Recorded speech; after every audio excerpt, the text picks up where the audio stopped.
Kaixo, ongi etorria. Prisma honetan lehenengo datua jarri behar ditugu. Orduan jarri ditut oinak 14 eta 8. Eta prismaren altuera 36 zentimetro. Orain diagonala marrazteko jakin behar dugu diagonala hori izango dela barrutik doana. Beraz egin behar dugu edo aurretik atzera edo atzetik aurrera. Orduan ikingo dut aurretik, erpinotatik onera. Doan marra. Hori da, diagonala.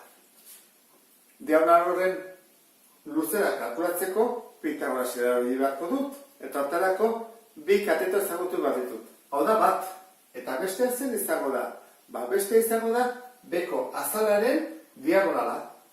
Hemendik horrea doana. Eta atako zego hemen halako angelu zuzena. Orduan lehenengo diagonala kalkulatu bat dugu, bekoa, jarriko dut. Oina 14 eta 8, eta orain diagonala marraztuko dut.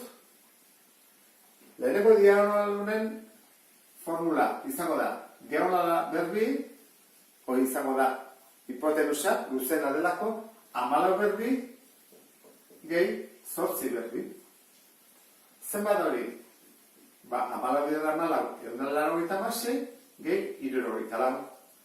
Diagonala berbi izango da 260. Orduan horren erroket egin batko dugu, ikusten dugu zenbat atatzen du. 260.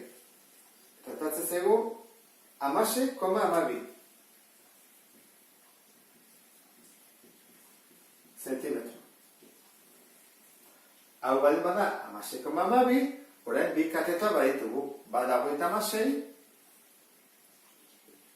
bestea da 16,12, eta gu behar dugu diagonala, bigarrena, kalkulatuko dugu.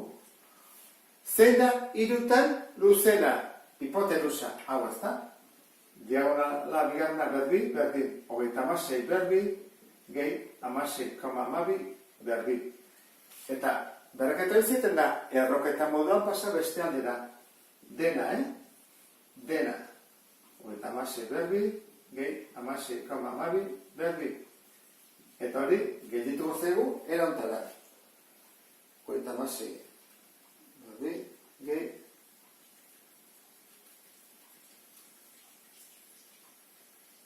39,54 zentimetro. Eta kalkulu honekin bukatuko genuke ariketa. Beste bat arte, agur.